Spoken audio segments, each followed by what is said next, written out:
Ramganga Corbett national park की lifeline है, Corbett tiger reserve की भी कह सकते हैं कि लाइफलाइन है।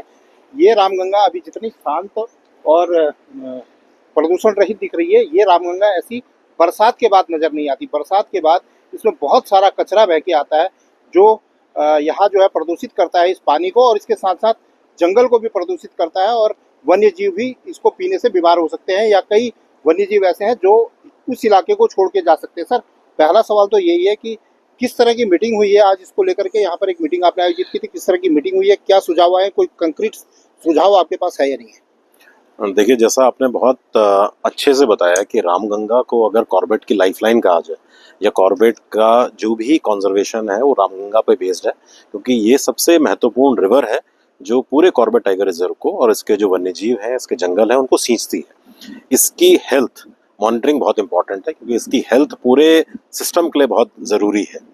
आज हमने यहाँ पर एक कॉन्फ्रेंस की है, जो कि पहली रामगंगा कॉन्फ्रेंस के रूप में है, जिसमें कि सारे स्टेक होल्डर्स और सारे साइंटिफिक इंस्टीट्यूट जो हैं वो सब लोग यहाँ पर हैं। WI की रिप्रेजेंटेशन यहाँ पर है, WWF है, जो लोकल कुछ कम्युनिटीज़ हैं, श्रम योग, उनके लोग यहाँ पर हैं, और जो हमारे लोकल एक्सपर्ट्स हैं जिन्होंने रामगंगा पे बहुत सालों से काम कर रहे हैं, वो सब यहाँ पर आए हुए हैं।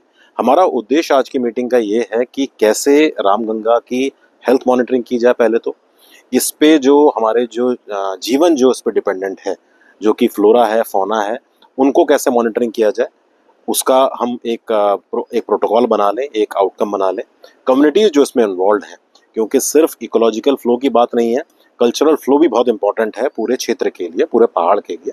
उन सब चीज़ों पर आज एक बहुत अच्छा डिस्कशन हुआ है, जिसके अंतर्गत हमने अब एक एक्शन प्लान बना रहे हैं कि हम कैसे रामगंगा की मॉनिटरिंग करेंगे, कैसे हम इस पे जो डिपेंडेंट हैं स्पीसीज़, उनको प्रोटेक्ट करने के लिए, उनको कंजर्व करने के लिए कैसे कार्रवाई करेंगे।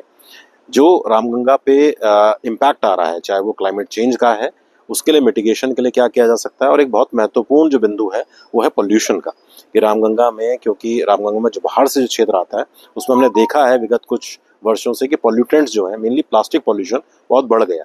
उसको रोकने के लिए कम्युनिटीज़ के साथ बैठ कर हम कैसे कार्रवाई करेंगे, ये हम प्रयास आज कर रहे हैं।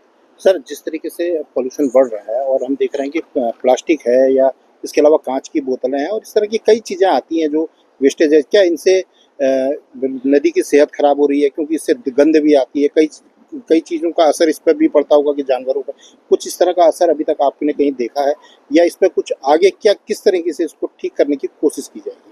जी, बिल्कुल सही बात है कि अगर पॉल्यूटेंट्स अगर किसी भी रिवर में बढ़ेंगे, क्योंकि रामगंगा को बहुत प्योर रिवर माना जाता है, अगर उसमें बढ़ेंगे तो उसका स्वाभाविक जो इम्पैक्ट है वो उस पे जो डिपेंडेंट फ्लोरा एंड फौना है उस पर पड़ना स्वाभाविक है। हमारा यही प्रयास है कि कैसे इसको हम कम से कम करें। उसके लिए, क्योंकि जो रामगंगा कॉर्बेट के अंदर बह रही है उसमें बहुत ज़्यादा पॉल्यूटेंट नहीं जाता, क्योंकि कॉर्बेट एक प्लास्टिक फ्री जोन है, बहुत लिमिटेड लोग उसमें जाते हैं, तो वो नहीं होता। अक्सर जो पॉल्यूशन आता है वो बाहर से ही आता है। तो हमारा इसीलिए प्रयास है कि कम्युनिटीज़ को एंगेज करके इसमें कैसे हम अवेयरनेस बढ़ाएं, कैसे हम उन लोगों को सचेत करें इस बारे में कि अगर हमने इसकी हेल्थ के साथ कोई भी छेड़छाड़ की तो वो सारा का सारा इम्पैक्ट जो है वो कॉर्बेट की हेल्थ पे ही पड़ेगा। और हमें पता है कि कॉर्बेट यहाँ का पूरे क्षेत्र के लिए इकोनॉमिकली बहुत इंपॉर्टेंट एक आस्पेक्ट है। सब लोग इस पर डिपेंडेंट है, हमारे रोजगार इस पर डिपेंडेंट है, और हमारे जो वन्य जीव है वो इस पर डिपेंडेंट है। तो इसी का प्रयास हमारा है कि आज हम बैठ के एक प्लानिंग ऐसी करें कि जिसमें कम्युनिटीज़ को एंगेज करते हुए, हमारा फॉरेस्ट डिपार्टमेंट ऑब्वियसली इसमें है, और जो बाकी जो स्टेक होल्डर्स हैं उनको एंगेज करते हुए इन प्रॉब्लम्स के सॉल्यूशन ढूंढे जाए और उस पर फिर एग्जीक्यूशन किया जाए। सर, इस गांव के किनारे या आसपास में जो, इस नदी के किनारे आसपास में जो गांव पड़ते हैं, क्या उस पे भी इस पे उन लोगों को जोड़ा जाएगा, उनके साथ कोई बात की जाएगी, उनका जो कचरा होता है उसको उठाने का प्रयास किया जाएगा? किस तरह के प्रयास होंगे? हमारा जो प्रयास है वो पूरे कैचमेंट के लिए है, कि जो पूरा कैचमेंट जो रामगंगा का है उस पर कार्रवाई की जाएगी। लोगों को अवेयर करना सबसे पहली चीज़ है। उसके बाद उनका जो पोल्यूशन हो रहा है या पॉल्यूटेंट्स वो जो डाल रहे हैं उसको कैसे कंट्रोल किया जाए। और हमको ये भी ध्यान रखना होगा कि सिर्फ गांव ही नहीं है, हमारे इस रिवर के आसपास बहुत सारे रिजॉर्ट्स भी डेवलप हो गए हैं। तो हमारा उनके साथ भी हमने एक डायलॉग सेटअप किया है कि उनसे बात की जाए कि कैसे हम इसका जो हमारे जो लोग आते हैं, टूरिस्ट आते हैं, उनका लो इम्पैक्ट जो इम्पैक्ट है उसको कैसे कम से कम किया जाए। ये हमारा प्रयास जो है इस जो एक हमने इनिशिएटिव लिया उसके अंतर्गत रहेगा। साथ ही हमने ये भी देखा कि टेक्नोलॉजी बहुत इंपॉर्टेंट रोल प्ले कर रही है। तो उसमें हमने जो हमारा स्पेस एप्लीकेशन सेंटर है उसके माध्यम से भी कि पूरा जो फ्लो है, जो रिवर का जो पानी आ रहा है उसकी मात्रा जो है उस पर क्या फ़र्क पड़ रहा है, सिल्टेशन कितना हो रहा है इन पे भी, क्योंकि ये सारी चीज़ें इम्पैक्ट करती हैं। इस पे हम स्टडी करेंगे। हमारा जो बायोडाइवर्सिटी कंजर्वेशन का है तो बहुत बेसिक चीज़ है, जैसे एक eDNA एक नई टेक्नोलॉजी आई है जिसमें जो हमारा डीएनए जो पानी है उससे डीएनए सैंपल लेके हम उसमें डिपेंडेंट जो स्पीसीज हैं उनके बारे में इंफॉर्मेशन क्रिएट कर सकते हैं। ये सारी चीज़ों को हम साथ में लाने का प्रयास कर रहे हैं। सर इसमें जैसे घड़ियाल हैं, मगरमच्छ हैं और साथ में उदबिला हुआ है, उसके साथ साथ एक बहुत महत्वपूर्ण मछली इसमें पाई जाती है, महासीर जिसे कहते हैं, तो उसको लेकर के किस तरह का इससे जो है फायदा होगा? देखिए हमारा जो इसका जो प्रयास रहेगा उसमें ये कि सारी स्पीसीज जो भी पानी में डिपेंडेंट हैं उन सब के बारे में हम एक प्लान बनाने वाले हैं। तो जो एक्शन प्लान आएगा ये एक जो रिवर स्केप प्लान जो हम लास्ट में इसमें बनाएंगे उसके अंतर्गत इन सारी स्पीसीज का पहले तो लॉन्ग टर्म मॉनिटरिंग कि उनकी जो पॉपुलेशन है उस पर किस तरह का फर्क पड़ रहा है, इन चीज़ों को देखा जाएगा।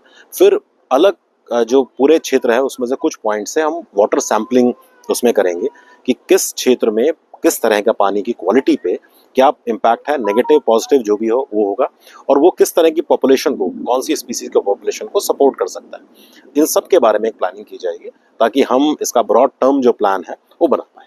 सर इसमें कभी आपको ऐसी ज़रूरत भी पड़ी कि किसी वन्य जीव को इस पॉल्यूशन के कारण आपको रेस्क्यू करना पड़ा हो, कुछ इस तरह का भी हुआ हो जंगल में या पानी में? जी फिलहाल हमने देखा कि ऐसा कोई केस तो हमारे सामने नहीं आया है, पर ये जरूर है कि कई बार हमने देखा है कि चाहे वो हाथी हो टाइगर हो, वो जिस क्षेत्र में है अगर वहाँ पर प्लास्टिक्स की बॉटल्स कोई जो नदी में बहकर आई हैं तो वो अगर उनसे छेड़खानी करे या गलती से अगर कोई खा ले तो ऐसा संभव हो सकता है कि ऐसी कोई घटना हो जाए जिसे हम अवॉइड करना चाहते हैं। तो ये हमारी जो अप्रोच है ये प्रोएक्टिव अप्रोच है कि हम पहले से ही हम देख रहे हैं कि कोई समस्या बढ़ रही है, उस समस्या को अभी एड्रेस किया जाए रादर देन कि उसको बाद में हम उसमें कोई इम्पैक्ट आ जाए उसके बाद एड्रेस करें। तो हमारा प्रयास जो है प्रोएक्टिव प्रयास है कि हम पहले से ही कार्यवाही इसमें करें।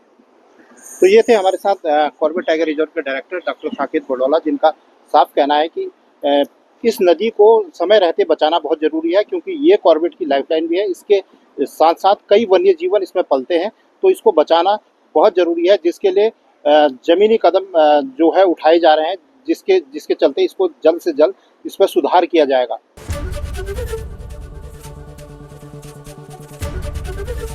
एबीपी गंगा, खबर आपकी, जुबान आपकी।